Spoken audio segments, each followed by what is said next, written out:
আসসালামু আলাইকুম guys, it's me Mehjabin ইসকাম। আজকে আমি একটু বিজি ছিলাম, তার কারণে এরকমভাবে ব্লগ করতে পারিনি। আজকে আমার কোচিংয়ে অনেক পড়া ছিল, তো যতটুকুই পেরেছি আজকে ব্লগে ততটুকুই দেখাবো।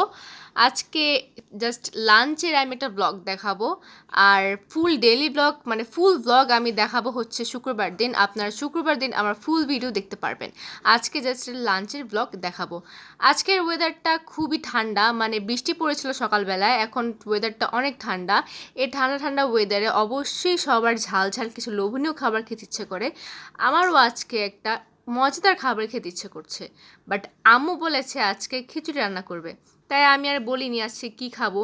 কিন্তু পরে আরেকটা মজাদার কাহিনী হলো, সেটা হচ্ছে যখন আমি কোচিং থেকে আসি দেখে আম্মু আমার ফেভারিট তরকারিটি রান্না করেছে। অবশ্যই আপনারা স্ক্রিনে দেখতে পাচ্ছেন আমার আম্মু সেই তরকারিটি রান্না করছে, সেটি আমি একটা ক্লিপ নিছি। আমি আসার পরে দেখলাম যে আম্মু ভিডিওগুলো ক্লিপ নিছে, তো দেখেই বোঝা যাচ্ছে মাছটা খেতে কতই মজা হবে। দেখেই বোঝা যাচ্ছে যে মাছটা কত লোভনীয়। আমি আর ওয়েট করতে পারিনি, আমি ফ্রেশ হয়ে ভাত খাওয়া শুরু করেছি। আজকের তরকারিটা এত মজা হয়েছে যে বলার বাহিরে, মানে ঝাল হিসেবে অনেক মজা।